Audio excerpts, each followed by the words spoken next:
Hello everyone. In this video we'll be adding the beautiful aglaonema plants to my 30-gallon aquarium with my tiger barbs and red-tailed shark. And if you stick around to the end, I'll drop knowledge on what I learned from doing the research on this plant after I made this video. I'm Shelby with KDK Builds, and this is a channel where my daughters and I bring you how-tos and insights on projects we're willing to tackle. Today we're going to be attempting to immerse a above water plant into the top of our fish tank. So first I want to introduce you to the tank, and I can't recall what all the names of the plants are, but I'll throw up labels for you. I do know these are repens. I have Java Firm glued all to the side of my elf house there. We have jungle vowel in the back, hornwort on the side, and just some Java moss glued to the rock. Now my original design for this aquascape was to have all of this covered with dwarf hair grass, but it quickly died on me, and I'm not that experienced with dwarf haired grass, so yeah, plans changed, and I was wanting to get this repens to start spreading, but it don't seem to be wanting to grow too well in this tank either. So my next shot is Monte Carlo and see how that works.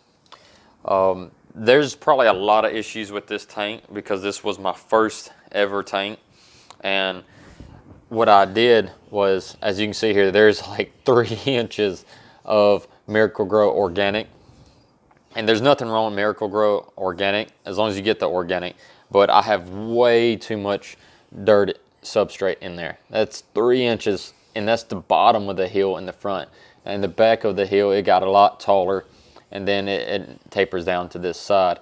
Now all of this is new mistakes that I did, and I understand that now that I'm more experienced in the aquarium field. But I haven't taken the time to break this tank down to fix it because, well, I mean, they're happy, they're alive. My water parameters are perfectly fine. I did have a lot of tannins in this tank when I first started out because I didn't even get the wood chips out. That's how noob I was at this. And it turned like Oompa Loompa orange, and so I started running Pyrogen packets in it, and it cleared up, crystal clear. And then after probably, I'd say around 5 recharges of a Pyrogen packet, and it wasn't very long, I threw sand on the bottom on top of the pea gravel, and that's just Home Depot pea gravel and pool filter sand. I threw pool filter sand on top of it and removed the Pyrogen packets while watching my water parameters because I didn't want an ammonia spike. And it's been running without Pyrogen for about 2 weeks now, and it ain't started getting orange again. So I'm good on the tannins. I do have a algae problem, and seems to be growing all over everything, and I'm sure that's got something to do with like the amount of nutrition that's in this water column due to the amount of Miracle-Gro I have in the bottom. So again, it's all user error and completely my fault. I know that that stuff is going wrong in this tank, but that's because I started out from a bad position. But for it to be nice as it is, I think I didn't do too bad on my first tank. Now, like I said, everything's growing fine. They're doing fine. The water parameters are fine. I have stem plants in there to help suck the nutrition out of the water to keep from having such bad algae blooms. And I do have salvia in the top for the same reason. I used to get algae blooms really, really bad in this tank until I added the hornswort, and ever since I've added the hornswort, I haven't had an algae bloom on the glass, and it used to be really bad. Which I threw the hornswort in there, and I also swapped my light amount of light from 6 hours to somewhere around 12 to 14 hours just to see what would happen and see if I could run it like that. And it's actually doing very well. The opposite actually happened of what I thought was going to happen. I figured the algae, I was already having bad algae blooms with 6 hours of light. I figured the algae was about to go nuts and just go crazy in this tank, and it actually didn't. And I think it has, I'm pretty sure it has partly way to do with the hornswort in there, because I added it at the same time as I increased my lightage. So that hornswort's doing its job. And the only thing I'm dealing with now is, like I said, this small, I'm not quite sure if that's blackbeard algae or hair algae, or if I'm just completely off on that. If you know what that is, throw it in the comments and I'll check it out and do some research on it and try to figure out how to get rid of it. Red-tailed shark right there. Yeah. I know this tank is a little small for him, but I do plan on moving him to my bigger tank once I get it built.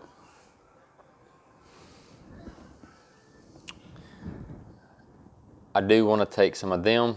Again, I can't remember off the top of my head what they're called, but I'll throw a label up. I'm wanting to take and propagate some of them from there into that corner where that red-tailed shark is, to help also with the nutrition.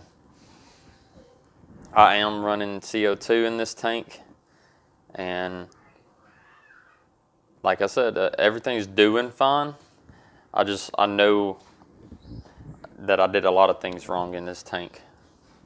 And as you see, my CO2 levels are good. I don't know if you can see. Yeah, there we go. We can see it better from this side. My CO2 levels are good.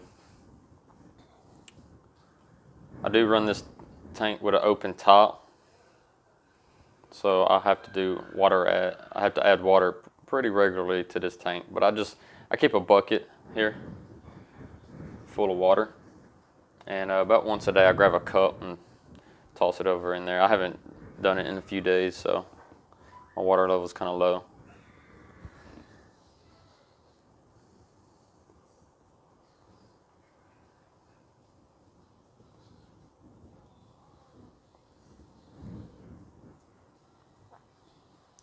But anyways, let's get to the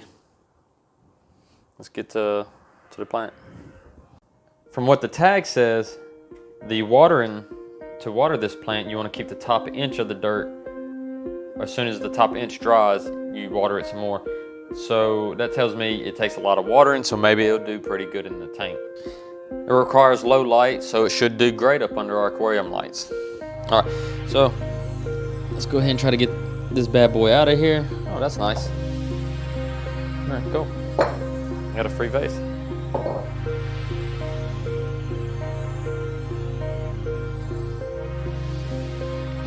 All right, so all I'm doing is I'm trying to break up the dirt around the roots, and then I'm gonna go wash the roots off, and I have to trim up the roots after that so they don't just hang down into the tank all free and in the way. And then I'm gonna try to see what I can separate off and keep a sprout to put back in this pot, because I wouldn't mind having this as another plant too.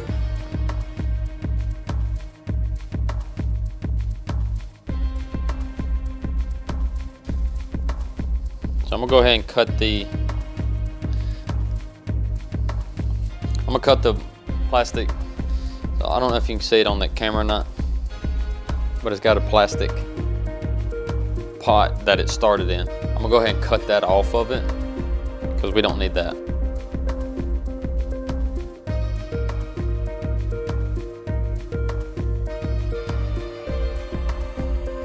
All right, so that's about all the dirt I can get off of it. Here, I gotta go wash the rest off, but I want you to take a look at the little nodes right here, like this little bulb and that little bulb there, and you see how they got roots already coming out of the side of the bulbs?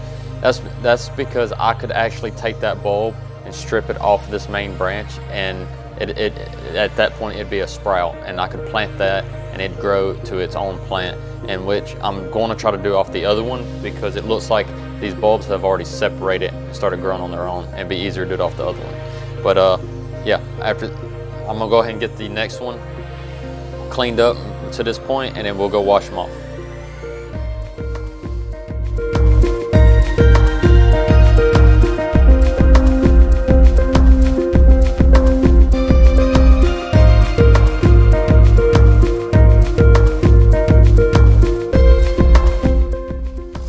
here's our plants that we just got washed off, and I'm gonna go ahead and cut off my 3 bulbs here for replanting. And all I'm gonna do is right above it, there's a main stem that comes down. Right above it, I'm gonna cut it and keep the root, a little bit of roots with each leaf, and then replant it in the pot.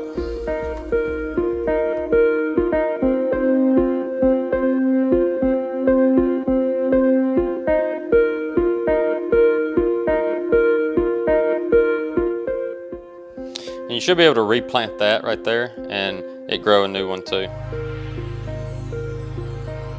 But I'm gonna keep that and that for the aquarium.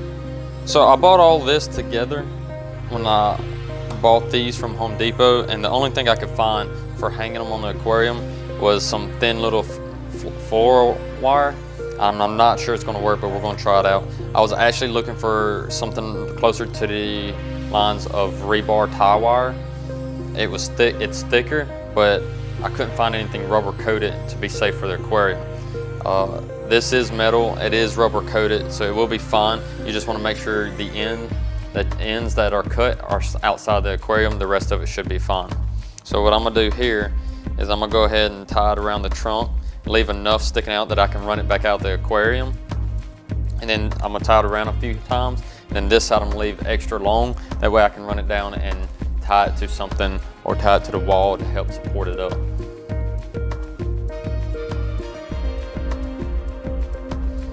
All right, so all I did here was I run it around about 3 times, and then I kind of molded it to the shape of it, but I left it loose. That way, if this trunk does get bigger or if it does grow, the wire won't start cutting it. It'll still hold it because I can sit here like this and hold it.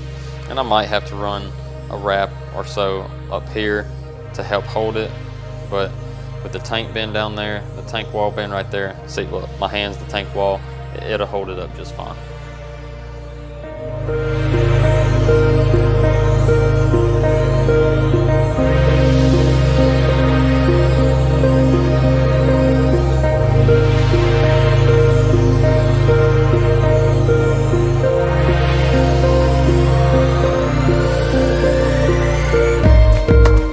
All right, so I finally got it in there.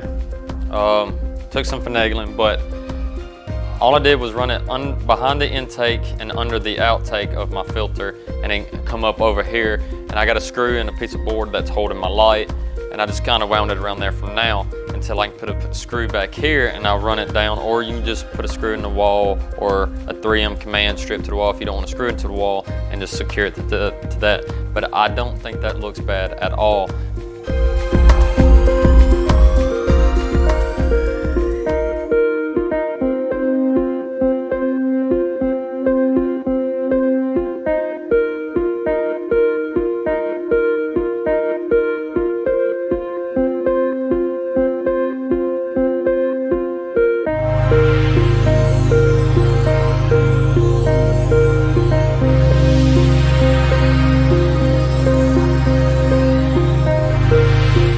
All right, guys, I finally got it in a position that I wanted to. It was taking so long that I was worried about my battery dying on my phone, so I went ahead and paused it and got it in position and started playing it after I did. So, come to find out, this is an actual thing that people do with this plant, and I had no idea until I did the research after I made this video, but I cannot say the name of these plants to save my life, so I'll throw it up right here. And it's a Chinese evergreen plant, and people actually put these plants in aquariums because they are so efficient at pulling nitrates out of the water column. And I had no idea. I was just walking through Walmart, seen the plants, thought they would look really good on my aquarium, so I grabbed them. Turns out they can be planted in substrate. They generally like being planted in sand, but I'm sure you can make them work in almost any substrate if you can make them work in just a water column. And they do plant them in just the water column also, but generally they're planted in the substrate with probably around the bottom quarter underneath the substrate and underwater, and the other 3/4 of the plant leaves and everything that you generally look at stick out above the water. And they do use them to pull nutrients and nitrates out of the water column. If you're having algae blooms or you have too much nitrates in your water, you can use these plants as stem plants, essentially. Stem plants pull nitrates and nutrients out of the water, so will these. But that's it. I think I actually need to secure it a little bit better and maybe raise the light, because that's what it looks like before you see this above the light without the light shining in the camera. I'm not quite sure yet. This is what it looks like when you're standing here, and it looks better in person. The light's just blinding the camera, but that's what I got so far. I would actually like this one to lean out some more, and I might fix that here in a minute, but I don't want to mess with it too much right now. I kind of want to be in awe and appreciate how good that looks. See if I can back up here and show you from the top without the light being in the way. But that looks really good. I'm really satisfied with that. Now, what I have that I was thinking about putting with it, and now I'm not too sure, because that covered up that filter really nicely. What I'm thinking about now is actually,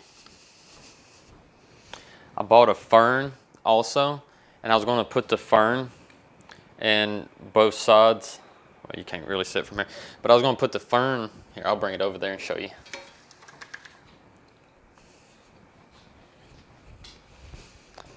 But put the fern next to them. Split that fern up, one for each side, and see how that looks. And I might go ahead and do that, just see how it looks temporarily. And if I don't like it, I'll put it back in the soil, because if I don't put it in here, then I'm going to take the fern and put it in the turtles tank after we rebuild it. And if you want to see me rebuild this turtles tank, subscribe to the channel and turn on notifications, and you'll be notified as soon as I post a video about rebuilding this turtle tank. It's one of my next projects. I can't do it at the moment because I had an unexpected occurrence happen. And what happened was, I noticed my tiger barbs were getting kind of fat on me, so I went ahead and moved them to their breeding tanks,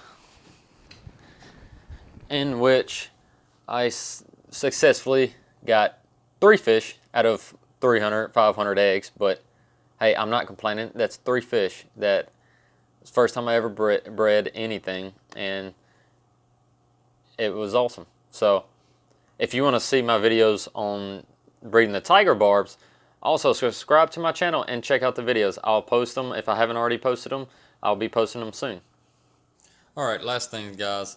I actually decided not to do any more. I'm going to stop right there. I adjusted the plants, got them in the position I wanted, and I think they look great. If I start seeing any wilting from being too close to that light, then I will move the braces I have for the light right there. I'll move them up and give them a little bit more distance. But that's it, man. I was thinking about putting the ferns in there, but I decided against it, and I'm going to save the ferns for the turtles tank. And I mean, just wow, guys, that looks awesome. The salvia under it just looks amazing. There's the roots in it right there. Sorry for the glare. I don't have my backdrop hung up right now. But wow, it turned out great. I just hope I have enough nutrients in this tank to supply those big plants. But if not, I save the sprout off of them, and if I can't, when they start dying, I'll move them. And if I can't save them, I have a few sprouts that I can work with. Alright guys, that's it. This thing looks great, and I appreciate y'all watching this video. And if you want to see more of this, subscribe to my channel. I will have plenty of builds coming up. And if you like this video, give it a thumbs up. And thank you for watching.